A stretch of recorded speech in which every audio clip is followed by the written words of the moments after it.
오늘 선포될 하나님의 말씀 함께 보겠습니다. 요한복음 1장 6장 1절에서 15절입니다.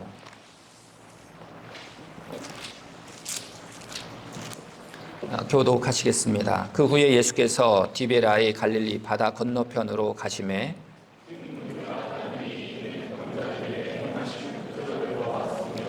예수께서 산에 오르사 제자들과 함께 거기 앉으시니 예수께서 눈을 들어 큰 무리가 자기에게로 오는 것을 보시고 빌립에게 이르시되 우리가 어디서 떡을 사서 이 사람들을 먹이겠느냐 하시니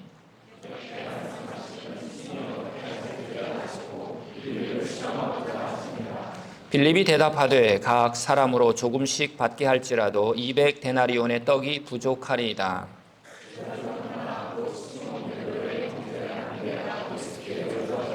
여기 한 아이가 있어 보리떡 5개와 물고기 2마리를 가지고 있나이다. 그러나 그것이 이 많은 사람에게 얼마나 되겠사옵나이까.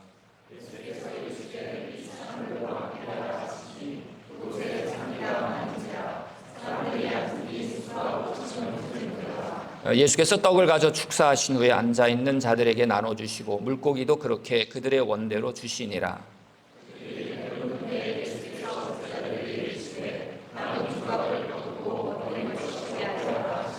이에 거두니 보리떡 5개로 먹고 남은 조각이 12바구니에 찼더라.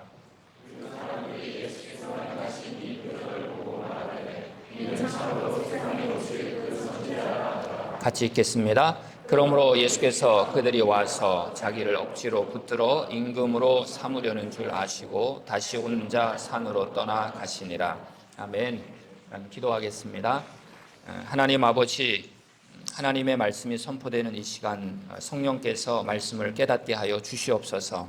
말씀을 통해서 나의 잘못된 부분은 고치게 하시고 회개할 것은 회개하게 하시고 순종할 것은 순종하게 하시고 또 이 시간 기적을 행하시는 예수님을 바라보며 넘치는 은혜가 오늘 우리 모두에게 있게 하여 주시옵소서. 성령께서 말씀 선포 가운데 임하셔서 한 사람도 거저 돌아가지 않도록 말씀이 우리의 마음 안에 깊이 새겨지게 하여 주시옵소서. 예수 그리스도 이름으로 기도하옵나이다. 아멘. 네. 할렐루야. 하나님 아버지를 예배하기 위해 나온 여러분들을 주의 이름으로 환영합니다. 하나님께서 예수 그리스도의 십자가의 은혜로 오늘 우리를 구원해 주셨습니다. 영접하는 자, 곧 그 이름을 믿는 자들에게는 하나님의 자녀가 되는 권세를 주시겠다고 약속하셨습니다. 여러분, 자녀됨의 권세, 이건 엄청난 것이죠. 하나님 아버지의 것이 자녀들에게 주어지는 것입니다. 모두가 정말 그 자녀됨의 권세를 누리고 또 사용할 수 있기를 축복합니다. 오병이어 기적, 너무나 유명한 이야기입니다. 예수님의 십자가와 이 부활 사건 외에 사복음서, 마태, 마가, 누가, 요한복음서 저자 모두가 기록한 아주 유일한 사건이 바로 오병이어 기적입니다. 그만큼 이 기적, 이 표적은 너무나 중요했다고 하는 것이죠. 예수님이 기적을 일으킨 장소는 어디인가? 1절 말씀을 보니까 그 후에 예수께서 디베랴의 갈릴리 바다 건너편으로 가심에 이렇게 기록하고 있습니다. 갈릴리가 아주 큰 호수라고 하죠. 가로 세로 10km, 20km 이렇게 아주 큰 호수이기 때문에 때로는 바다라고 착각하기도 하죠. 그래서 갈릴리 바다 이렇게 썼습니다. 이 갈릴리를 동서남북으로 본다면 이 갈릴리 서쪽에 디베랴라는 도시가 있습니다. 그 부근의 작은 산으로 예수님과 제자들이 올라가신 거죠. AD 25년에 당시 분봉왕 헤롯이 갈릴리 호수 그 서쪽에 있는 도시를 건설했습니다. 만들었습니다. 그리고 아첨하기 위해서 그 당시 로마 황제인 티베리우스에게 이 도시를 이제 봉헌한 것이죠. 드린 겁니다. 그래서 그 갈릴리 서쪽을 티베리우스라고 불렀던 것이죠. 자, 이 표적이 이루어진 때는 언제였는가? 4절 말씀을 보니까 마침 유대인의 명절인 유월절이 가까운지라. 사도 요한은 이 유대인이 아닌 사람들을 위해서 이 유월절을 그냥 유월절로 기록한 것이 아니라 유대인의 명절이라고 아주 정확하게 기록을 하고 있는 거죠. 사도 요한은 유월절이 가까운 어느 날이라고 의도적으로 오병이어의 기적을 일으킨 그 사건을 유월절과 연결시키고 있다는 것을 일단 유심히 볼 필요가 있겠습니다. 마지막에 그 의미를 다시 한번 말씀드리겠습니다. 자, 지금 유대인들은 예루살렘으로 가야 되죠. 왜냐하면 예루살렘 유월절은 남자들은 다 유월절에 하나님 앞에 가서 예배를 드려야 하기 때문입니다. 그런데 예루살렘으로 갈 생각들은 없는 것 같아요. 오히려 예수님 주변으로 사람들이 몰려오고 있다는 것이죠. 그 이유가 무엇일까? 2절 말씀을 한번 보시면 큰 무리가 따르니 이는 병자들에게 행하시는 표적을 보았음이라. 병자들에게 행하시는 표적, 기적을 보았다는 것이죠. 요한복음은 21장까지 예수님이 수많은 기적을 행하셨지만 7가지의 기적만 기록해 놓았습니다. 아주 선별적으로 7가지만 기록해 놓았죠. 그러나 얼마나 많은 병자가 치유되었습니까? 사람들은 그 예수님의 표적, 그 예수님의 기적에 열광하는 것이죠. 그분의 능력에 많은 사람들이 관심이 있는 것입니다. 자, 예수님을 찾는 동기가 불순하든지 아니면 순수하든지 오늘 5절 말씀을 보니까 이렇게 기록하고 있어요. 예수께서 눈을 들어 큰 무리가 자기에게로 오는 것을 보셨다. 큰 무리들이 많은 사람들이 예수님께 몰려 들어오는 것을 예수님은 보셨다고 하는 거죠. 그들의 처한 환경이 얼마나 절박한지, 그들의 그 간절함과 그들의 목마름을 예수님은 그들을 바라보시면서 느낄 수가 있었다고 하는 것이죠. 물론 이 많은 사람들이 자신의 요구가 채워지지 않을 때면 언제든지 예수님으로부터 돌아설 사람들임에는 틀림이 없습니다. 그런 일들이 몇 번 있었죠. 그럼에도 불구하고 예수님은 그들이 돌아설 것을 아셨지만 그들의 필요를 보셨고 그리고 그들의 배고픔을 채워주신 하나님 아버지 우리 예수님은 너무나 좋으신 분입니다. 오늘 우리가 주님께 나온 이유가 무엇입니까? 왜 우리가 예수님께 나오고 하나님께 예배하고 있습니까? 우리에게도 갈급함이 있고 우리에게도 목마름이 있고 우리의 기도 제목이 많이 있는 거죠. 혹여나 혹은 주일이니까 의례적으로 교회 나가야 되니까 그래서 나오는 사람들도 있을 수 있을 것 같습니다. 우리가 주님께 나온 이 동기가 그 이유가 어떤 것이든지 간에 주님은 오늘 우리의 필요를 보고 계시고 알고 계시다고 하는 거죠.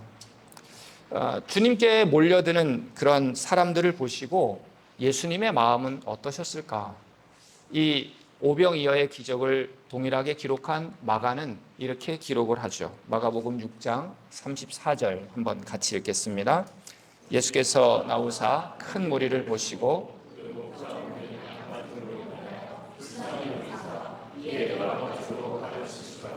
예수님은 그 큰 무리를 바라보시면서 불쌍히 여기셨습니다. 왜 예수님은 이들을 불쌍히 여기셨을까? 오늘 말씀을 보시면 목자 없는 양 같음으로 인하여 목자 없는 양, 목자 없는 양처럼 그 갈릴리 사람들을 예수님은 보셨다고 하는 거죠. 로마의 그 폭정과 그리고 정치 지도자들의 그 부패로 억압과 착취를 당하고 있는 갈릴리 사람들, 또 그들은 너무나 가난했고 많은 질병 가운데 허덕이고 참 힘겹게 살아가고 있는 갈릴리 사람들을 예수님은 보고 계신 것입니다. 목자가 없다는 것은 무엇을 의미합니까? 목자가 없는 양은 보호를 받을 수가 없어요. 양은 가시거리가 짧기 때문에 목자가 없으면 어디로 갈지 그들은 알 길이 없습니다. 길을 몰라 헤매는 바로 그러한 영혼들. 누구도 이들을 보호해 주거나 인도해 줄 수 없는 이 사람들의 모습을 보시면서 예수님은 슬퍼하셨고 불쌍히 여기셨다고 하는 것이죠. 3절 말씀을 한번 보시면 예수께서 산에 오르사 제자들과 함께 거기 앉으시니, 예수님은 디베랴 옆에 한 산에 올라가셨고 또 거기에 앉으셨습니다. 앉아서 무엇을 하셨을까요? 마가복음 6장 34절 말씀 다시 한번 보시면 거기 이렇게 기록하고 있습니다. 목자 없는 양 같음으로 인하여 불쌍히 여기시고 가르치셨다. 가르치셨다. 예수님은 육의 양식보다 먼저 그들에게 먹여야 될 것이 영의 양식이라는 사실을 아셨습니다. 그래서 먼저 하나님의 말씀을 가르치시고 있어요. 물론 육의 양식도 필요하죠. 그래서 예수님은 이들의 배고픔을 보신 것입니다. 그리고 빌립에게 묻고 있죠. 5절 말씀, 빌립에게 이르시되 우리가 어디서 떡을 사서 이 사람들을 먹이겠느냐. 예수님이 몰라서 물으셨을까요?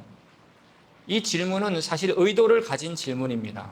질문의 의도가 무엇입니까? 6절 말씀을 보면 이렇게 말씀하시면 친히 어떻게 하실지를 아시고 빌립을 시험하고자 하셨다. 제자 빌립을 시험하시는 것이죠. 시험이 뭡니까? 우리 청소년들 시험 보죠. 아는지 모르는지 확인하면서 무엇을 모르는지를 알게 하려고 시험을 보는 거죠. 골탕 먹이려는 것은 결코 아닙니다. 그 시험을 통해서 내 실력이 점점 커지는 거죠. 그렇기 때문에 오늘 예수님은 이 질문을 통해서 빌립과 다른 제자들을 훈련시키고 있다라는 것을 보게 돼요. 그러나 예수님은 친히 본인이 어떻게 내가 행해야 될 것인지 아셨다는 거죠. 그러니까 예수님은 계획을 가지고 계신다고 하는 것입니다. 예수님은 수많은 군중들을 어떻게 먹이실지를 아셨다고 하는 거예요. 근데 현대를 사는 오늘 저와 여러분들은 이 복잡한 삶의 여정 속에 지쳐 있어요. 또 공부에 지쳐 있어요. 어떻게 해야 할지 모를 때가 많습니다. 그러나 큰 무리, 그 수많은 무리들을 어떻게 먹이실지 아는 주님은 오늘 나의 삶의 고난과 정말 실타래와 같이 얽혀있는 내 삶의 문제들도 우리 주님은 어떻게 하실지 아신다고 하는 것이죠. 믿으시기 바랍니다. 믿음으로 주님께 맡길 수 있기를 바랍니다. 결과를 당장 알 수 없지만 여러분 예수님만 신뢰하시기를 바랍니다. 자, 그런데 오늘 예수님은 어떻게 하실지 알지만 사람들을 먹이시기 전에 우리 제자들을 이 사건에 참여시키고 있다는 거죠. 예수님이 다 하실 겁니다. 그런데 어떻게 하면 좋겠니? 이렇게 물으셨다고 하는 거죠. 그런데 12명 중에 한 사람 빌립을 선택하셨어요. 왜 빌립이었을까? 바로 옆에 있었기 때문일까? 여러 가지 추측을 아마 할 수 있을 것 같아요. 빌립에게 물으셨습니다. 왜 물으셨을까? 많은 이유들이 있겠지만 이 이유도 있지 않을까 생각이 됩니다. 요한복음 1장 44절 말씀을 보면 빌립은 안드레와 베드로와 한 동네 벳세다 사람이다. 그러니까 예수님이 오르신 그 산은 벳세다 마을과 멀지 않은 곳입니다. 빌립은 그 주변을 잘 알고 있어요. 물론 안드레도 그 지방 출신이고 베드로도 그렇죠. 지역을 잘 아는 몇 명의 사람 가운데 빌립에게 질문을 하신 거죠. 근데 빌립의 대답이 무엇이었는가? 7절 말씀을 보니까 빌립이 대답하되 각 사람으로 조금씩 받게 할지라도 200데나리온의 떡이 부족하리이다. 한 데나리온은 하루 노동자, 하루 일당이죠. 그러니까 약 한 8개월치의 임금, 8개월치의 봉급이 필요했다라는 것입니다. 결코 적은 돈이 아니죠. 자, 그런데 예수님과 그 일행, 집도 없이 떠다니는 그들인데 그 많은 돈이 있을 수가 없겠죠. 그런데 빌립의 대답이 무엇입니까? 200데나리온의 떡이 부족할 것입니다. 200데나리온을 가지고 빵을 사도 조금씩밖에는 돌아가지 않을 겁니다. 허기를 달래기에는 이 금액은 역부족입니다. 빌립은 굉장히 합리적이고 계산적인 사람이었어요. 무엇을 근거로 빌립은 이 대답을 했을까요? 10절 말씀을 보니까 예수께서 이르시되 이 사람들로 앉게 하라 하시니 그곳에 잔디가 많은지라 사람들이 앉으니 수가 5천 명쯤 되더라. 수는 이 남자만 계산한 건데 남자 호주만 계산한 겁니다. 그러니까 남자만 5천 명, 아이들과 어른들, 여자들까지 생각한다면 적어도 15,000에서 2만 명 정도를 생각하죠. 그러니까 엄청난 군중을 딱 보니까 200데나리온이 부족하겠구나. 계산이 벌써 딱 나오는 사람입니다. 얼마나 예리한지 몰라요. 자, 그런데 그런 대답은 사실 예수님을 믿지 않는 사람도 할 수 있는 대답입니다. 그러니까 예수님은 이 빌립의 지식과 경험에 도전하고 있어요. 근데 예수님의 이 질문에는 사실 함정이 있는 거죠. 이 6절, 5절 말씀을 보면 우리가 어디서 떡을 사서 이 사람들을 먹이겠냐. 어디서 떡을 사서 라고 하니까 돈을 계산한 거죠. 아마도 예수님이 쉽게 질문했으면 아마 예수님이라는 답이 나올 수도 있지 않을까 생각이 돼요. 그러나 어쨌든 이 질문에 대한 답을 했는데 그 답은 우리 주님이 원하시는 답은 아니었다라는 것을 보게 되죠. 자, 그때 안드레가 또 대답을 합니다. 묻지도 않았는데 우리 8절 9절 말씀을 한번 같이 읽겠습니다. 제자 중 하나 곧 시몬 베드로의 형제 안드레가 예수께 여짜오되 여기 한 아이가 있어 보리떡 5개와 물고기 2마리를 가지고 있나이다. 그러나 그것이 이 많은 사람에게 얼마나 되겠사옵나이까. 이걸 우리가 긍정적으로 봐야 될까요? 아니면 부정적으로 봐야 될까요? 안드레의 말은 긍정적이기도 하고 그리고 다소 좀 뭔가 부족한 부분이 있습니다. 안드레가 무엇을 말하려고 하는 걸까요? 오늘 9절 말씀을 보면 보리떡 5개와 물고기 2마리를 가지고 있습니다. 여기 가지고 왔습니다라는 거죠. 물고기 2마리, 보리떡 5개를 제가 가지고 왔습니다. 그러나 이것이 이 많은 사람들에게 얼마나 되겠습니까? 자, 주님, 사람들에게 물어봤는데 이게 전부입니다 라는 거죠. 그런데 이것 가지고 주님 어떻게 하죠? 이 얼마 안 되는 음식으로 이 많은 사람들을 어떻게 먹일 수 있는 거죠? 어쩌면 도저히 먹일 수 없다는 것을 사실은 안드레도 분명히 알고 있었던 것 같습니다. 자, 그렇다면 오늘 예수님이 저와 여러분들에게 물으신다면 우리는 과연 이 빌립과 안드레의 대답보다 더 나은 대답을 우리는 하나님 앞에 예수님께 드릴 수 있을까? 그런데 사실은 이 질문에 힌트가 있습니다. 5절 말씀을 보면 우리가 어디서 떡을 사서 이 사람들을 먹이겠느냐. 우리가에는 사실 예수님이 포함이 된 거죠. 이 두 제자의 답을 통해서 우리가 무엇을 알 수 있는가? 그들의 대답에는 예수님이 없다고 하는 것입니다. 제자들의 믿음이 사실은 부족했다고 하는 것이죠. 예수님이 어떤 분이신지 아직도 잘 모르고 있는 겁니다. 그런데 빌립은 이미 예수님이 어떤 분이신지를 많이 경험을 했어요. 물로 포도주를 만드신 그 사건에 빌립이 있었고 그 전에 이 38년 된 병자가 일어난 것을 빌립은 보았습니다. 많은 기적을 일으키신 것을 빌립은 목격했어요. 그러나 그 예수님이 오늘 이 상황에서는 포함되지 않았다고 하는 거죠. 그것이 바로 오늘 저와 여러분들이 아닌가 한번 생각해 보았습니다. 우리가 기도가 응답된 것으로 인해서 기뻐하고 우리가 말씀을 읽으면서 그곳에서 하나님을 만나지만 또 다른 문제 앞에서 쉽게 우리는 두려워하고 하나님을 찾고 예수님으로 해답을 얻는 것이 아니라 여전히 내 지식과 내 경험과 내 감각만 작동하고 있는 것은 아닌가. 물론 우리가 살아가는데 상식이 너무 중요하고 합리적인 판단을 우리가 해야 하는 것은 맞습니다.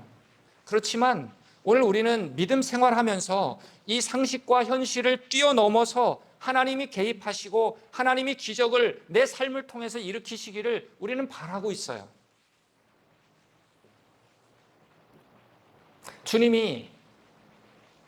그렇지만 주님이 나와 함께 하시고 있다는 사실을 우리는 쉽게 잊고 있다고 하는 거죠. 그런데 우리가 생각해 보면 우리가 살아가는 것 자체가 사실은 기적의 연속입니다. 하나님 없이 어떻게 이 세상이 유지될 수 있습니까? 하나님이 주무시면 이 세상은 끝나는 거예요. 그러나 하나님께서 여전히 이 지구와 이 세상을 붙들고 계신다는 거죠. 평범한 오늘 저와 여러분들의 삶이지만 오늘 내 안에 영원하신 하나님, 영원하신 예수님이 내 안에 계시다고 하는 거예요. 오늘 우리가 기도하고 오늘 우리가 예배하고 찬양하는 것은 영원하신 하나님과 교제하는 것입니다. 그렇다면 오늘 하나님께서 나를 통해서 그리고 교회를 통해서 우리 내 자녀를 통해서 여러분들을 통해서 내 사업을 통해서 무엇인가를 하나님이 나를 통해서 하실 것임을 믿어야 되지 않겠습니까? 그래서 정말 어떤 상황 속에서도 하나님을 빼놓지 않고 그 안에 하나님이 포함될 수 있기를 바라고 하나님이 하실 일을 여러분 말씀하시기를 축복합니다. 우리가 하나님의 말씀을 읽고 있습니다. 여러분 그 말씀이 내 안에 새겨지기를 주님의 이름으로 축복합니다. 11절 말씀을 보시면 함께 읽겠습니다. 예수께서 떡을 가서 축사하신 후에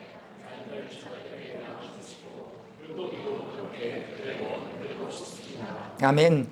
그들이 원하는 만큼 배불리 먹여주신 거죠. 여러분 배불리 먹여주시는 주님이 얼마나 좋으신 분인가 하는 것입니다.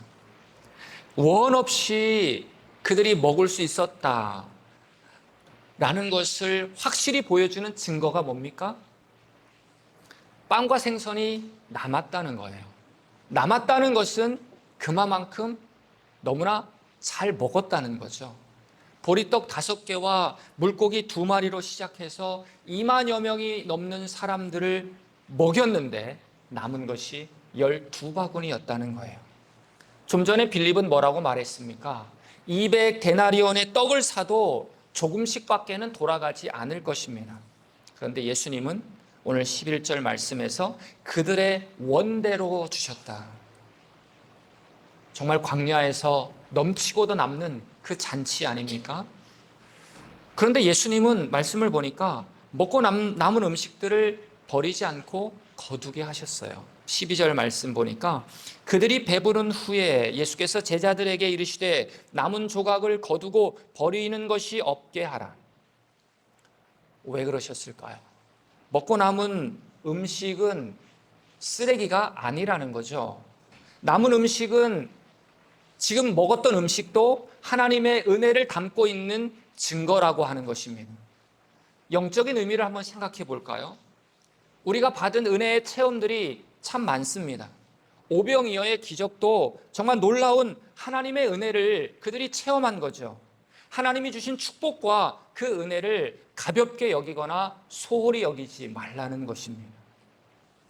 우리의 삶에서 일용할 양식도 하나님의 은혜를 담고 있는 것이라는 거죠. 우리의 하루 한 끼 밥도 우리의 빵도 거기에는 하나님의 은혜가 있다는 거예요. 음식의 소중함을 깨닫기를 바랍니다. 받은 은혜의 소중함을 깨닫기를 바랍니다. 나의 인생 길을 걸어갈 때 때를 따라 돕는 은혜를 정말 날마다 체험하시기를 축복합니다. 저는 여기서 이 안드레의 모습을 좀 더 보고 싶어요.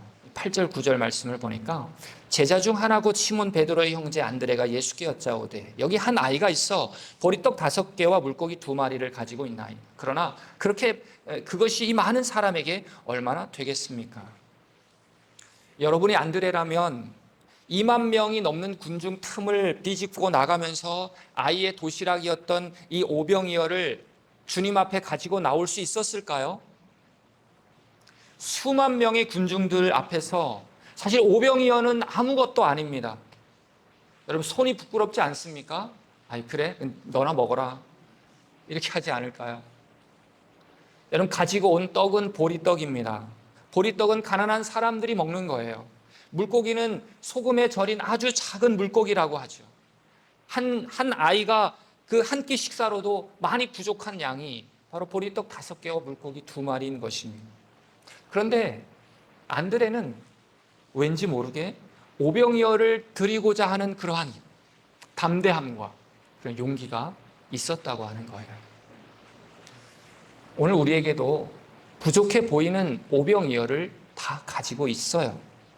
한 과부가 2렙돈을 가지고 왔지만, 1유로, 2유로 채 안 되는 작은 돈을 가지고 왔지만, 예수님은 제자들을 향해서 이 여인이 다른 어떤 사람들보다 가장 많이 드렸다, 생활비 전부를 드렸다라고 이 과부를 칭찬했던 모습을 우리는 기억합니다. 이 전부를 드렸다라 할 때 이 전부는 그 당시 그 원어로 생명이라는 뜻을 가지고 있어요. 예수님은 과부의 2렙돈을 과부의 생명으로 받으셨다고 하는 것이죠. 내가 가지고 있는 작은 것들, 오병이어 작은 것이지만 그것이 나의 은사요, 나의 물질로 하나님 앞에 드리고 나를 주님 앞에 드리는 그런 헌신을 주님께 할 때 작은 것이지만 우리 주님은 너무나 기뻐하시고 나의 생명을 드리는 것처럼 가장 값지게 여기시고 그것을 기적의 도구로 사용하실 줄로 믿습니다. 자, 이 오병이어의 기적을 눈으로 본 이 갈릴리 사람들, 이 사람들은 누구나 할 것 없이 바로 신명기 18장 18절의 약속을 그들은 떠올렸음에 분명합니다. 자, 한번 같이 읽을까요? 시작. 내가 그들의 형제 중에서 너와 같은 선지자 하나를 그들을 위하여 일으키고 내 말을 그 입에 두리니 내가 그에게 명령하는 것을 그가 무리에게 다 말하리라. 이 말씀은 광야에서 이스라엘 백성들에게 만나를 먹였던 그 모세에게 하나님이 주신 약속이죠. 광야에서 떡을 먹었던 그들은 만나를 먹었던 이스라엘 백성들을 기억하고 있었습니다. 예수님이, 하나님이 뭐라고 말씀하십니까? 모세에게 너와 같은 선지자를 일으킬 것이다. 이 말은 모세와 같은 선지자를 일으킬 것이다. 이스라엘 백성들은 이 선지자, 그 선지자 메시아를 기다리고 있었던 것이죠. 그래서 오늘 14절 말씀을 보면 그 사람들이 예수께서 행하신 이 표적을 보고 말하되 이는 참으로 세상에 오실 그 선지자다.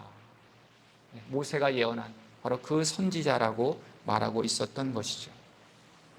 자, 그런데 이 무리가 원했던 그 메시아, 무리가 원했던 그 선지자는 어떤 선지자입니까?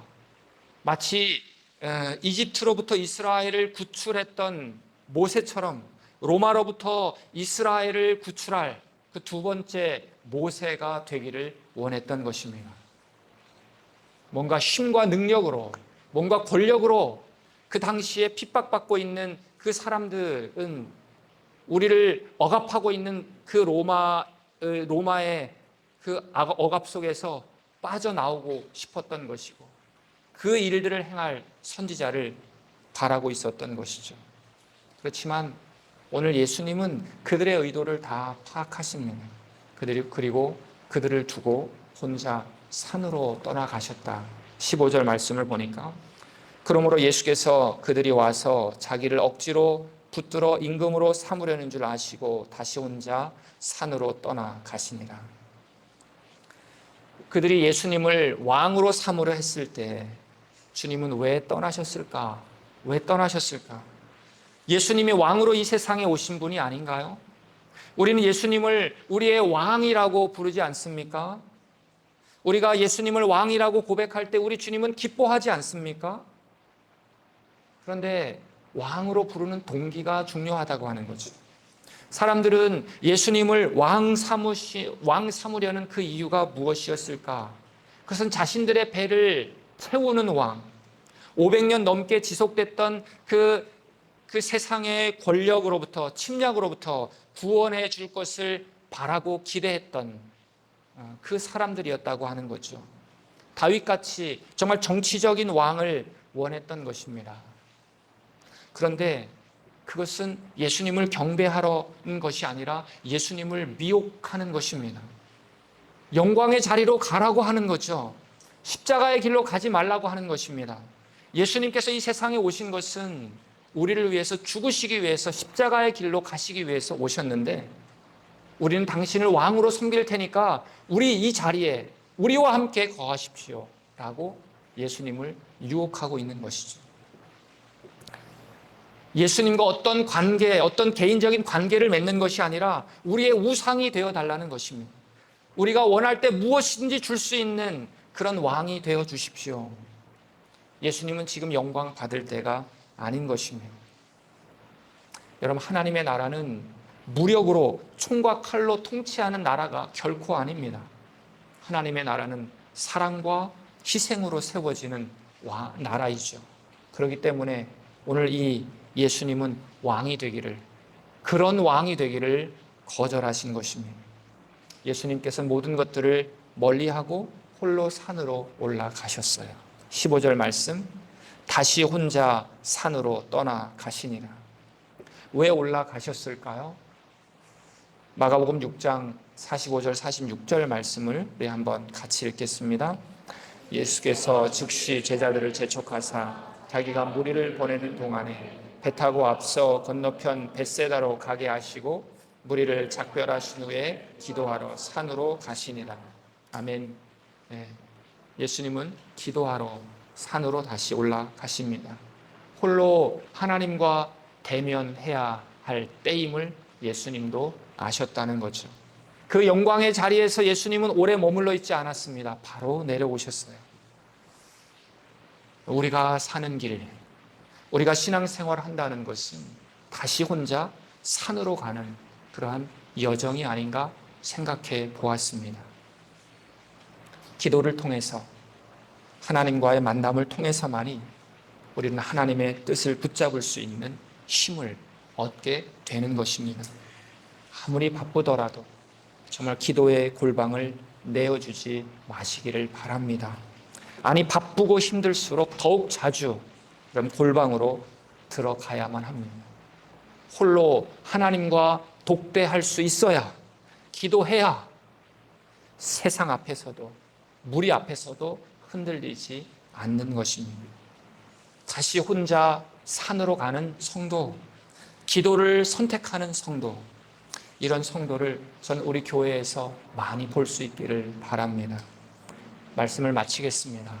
오늘 예수님은 오병이어의 기적을 베푸심으로 결국 자신이 누구신지를 예수님은 밝히 보여주셨습니다.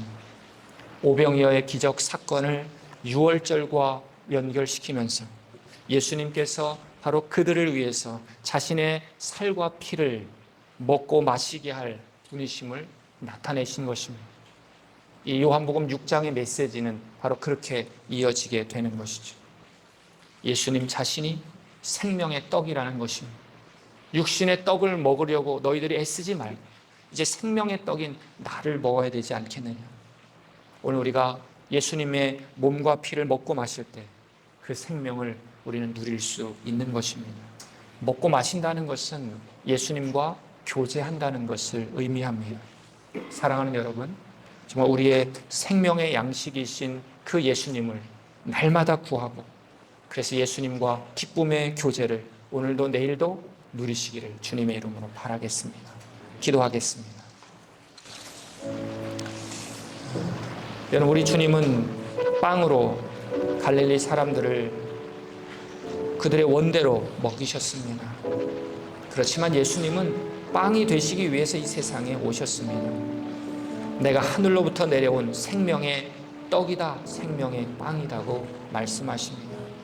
그 예수님께 날마다 나아가심으로 결코 줄이지 않고 주님과 교제하며 정말 더 풍성한 삶으로 이끄실 주님을 기대하며 주님 앞에 기도로 나아가겠습니다.